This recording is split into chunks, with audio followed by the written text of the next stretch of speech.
All right, we are live. Greetings, everyone. Welcome to another edition of the Business Spotlight. I am your friendly neighborhood action coach, Brad Clark, and I'm here today with Richard Brozewicz, Brozewicz CPA. Richard, my friend, how are you? Outstanding on yourself, sir. It's a great day in paradise. Amen, brother. Amen. I'm just so glad that weather's turning cooler. We are quasi able to go outside again, albeit with a little bit of restrictions, but restrictions I can accept given the fact that we've been locked down for so long. I'll take it. Yes, sir. Likewise. Cool. Well, Richard, we've met before in the past, and I know you're relatively new to the Rockwall area, correct?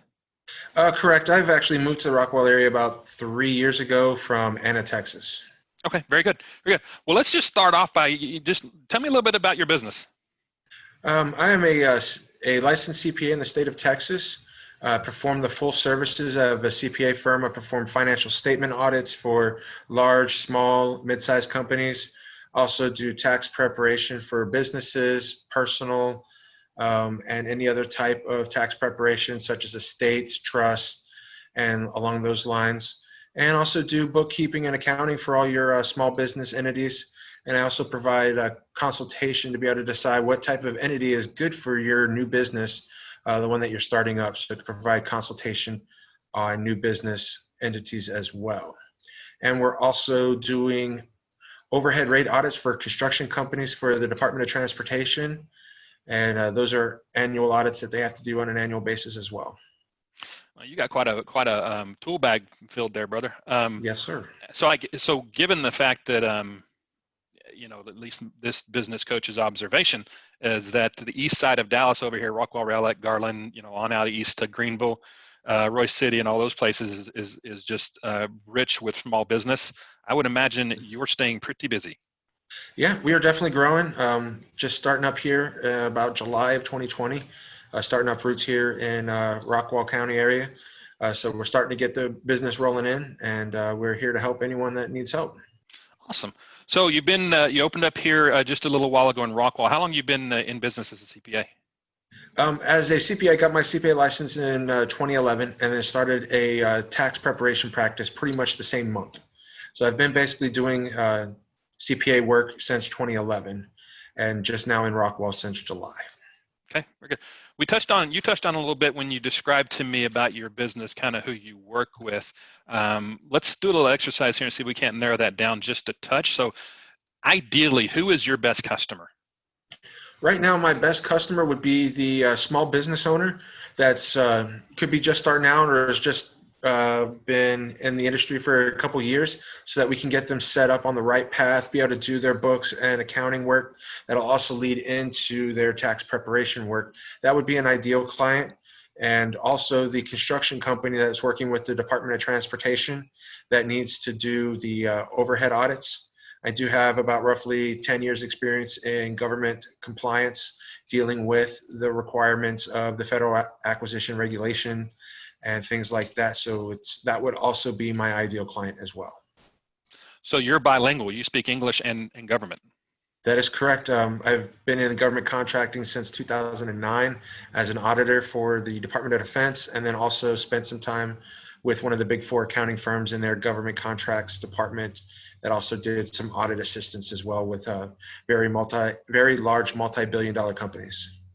So I was a federal employee for a little bit early on in my career, and I can tell you that if you're able to fluently speak government, then that's probably better than some of the toughest languages on the earth, because at least those languages make sense. Governmentese does not. That is 100% correct. If it makes sense, then most likely it's not done that way. Amen. So tell me, what's the single greatest impact COVID's had on you to date? Today, right now, the biggest impact is my business. I strive to build relationships when it comes to my type of client base. I don't want to be the one that's just transactional based. I just want 100 people to come in, do something, and then see them once a year. I want to build relationships so that I can be their trusted advisor, so that they come with me of, oh, I want to do this. How does this impact me in all of my situations? I want to be that person, and not just the guy you see on April 15th every year.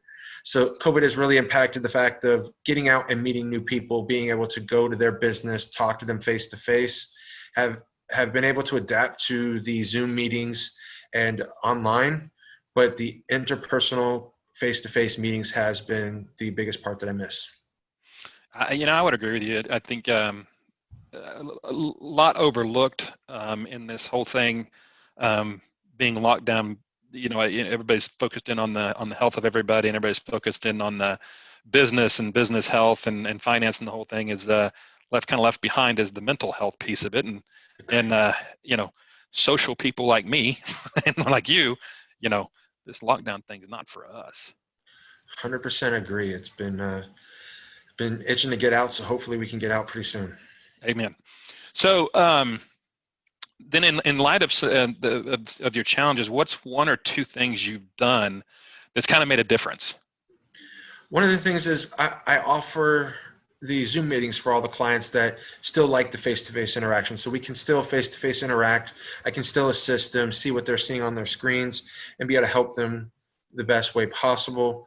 Then I've also fully instituted my online portal so that we can be able to send documents securely without having to mail them through the mail or drop off at another location. So it's been doing a lot of the virtual aspects of the business I was trying to grow in the next year or so. I just pushed to the left so that we could get them accessible for clients currently, so that they wouldn't have to lose that interaction as well. Very good. That's cool. So let me ask you this with regard to specifically your industry. Accounting, finance, or accounting and tax preparation, CPA is, somewhat of a commoditized, arena, a market.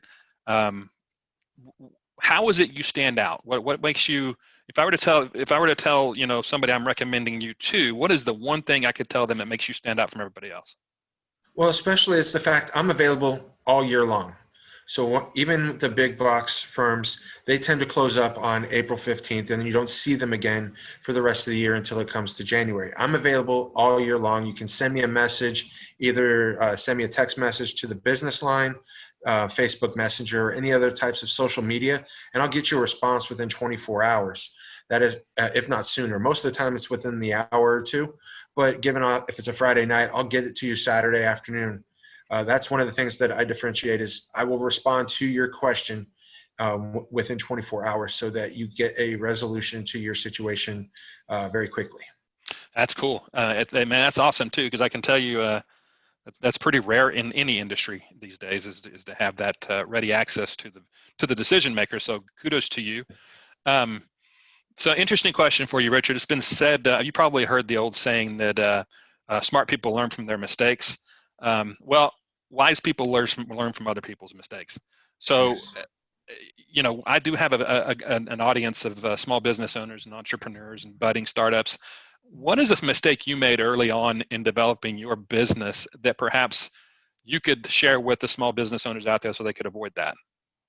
One of the things that I've learned through my tax prep and through all the situations that have helped where you yourself in the next 5 to 10 years, not necessarily what you are now, but where you see yourself going so that you can obtain all the benefits of that entity structure now, and you get used to all the requirements. A lot of times they go and pick an entity structure and have no idea that they're required to have extra filings with the state or have other types of reports to file, and they get behind on their taxes and have huge bills coming in, and they had no idea that they were even incurring these bills because of the entity type that they have chosen through online sites and things like that. So just understanding where you see yourself in the future and preparing for that now, getting that set up, and then getting that partner that will help explain everything to you so you can understand what the requirements are for your entity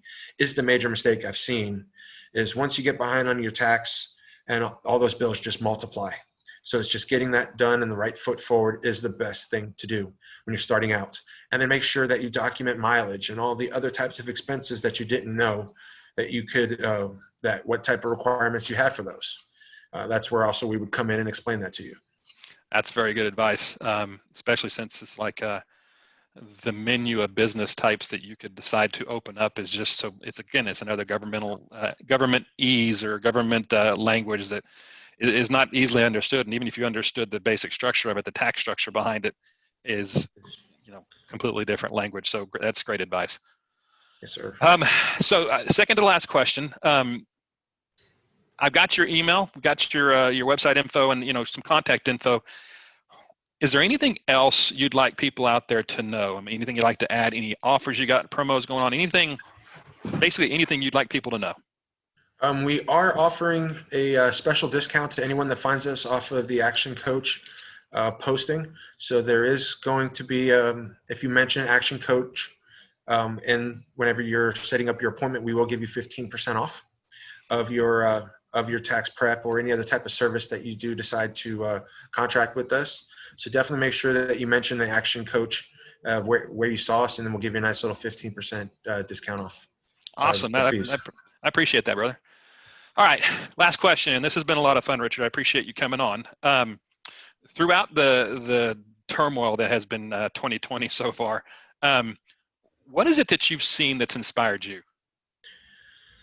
Right now, it's just the resiliency of all the business owners are trying to adapt to the new situation that is the COVID pandemic. Of how do I stay relevant in the marketplace that has changed dramatically from what it used to be, even back in February, and just seeing all these businesses that, like mine, which were face-to-face type businesses, are now trying to do remote work and be able to offer services to clients that they didn't need in the past, but have adapted to very quickly. So just the resiliency of people to be able to adapt to their new situation has been very inspiring.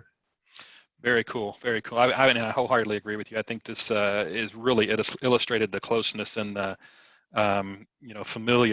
familial feel of the small business community. I think it's really cool. So, well, listen, Richard, it's been a pleasure. I appreciate you coming on. For those out there watching this video, especially if you're a small business owner, a startup, you've been in business for a while, and you don't have a firm grip on your taxes, your tax structure, your business structure, give Richard a buzz. He'll get you straightened out. Better to know now than to know later, correct? Agreed. It's better to know early when you can do something about it than to come towards April and have no recourse to be able to go and fix any mistakes. Yep. All right, my friend. Thank you for coming on. You have a great rest of your day. Likewise, Brad. It was a pleasure. Thank you very much.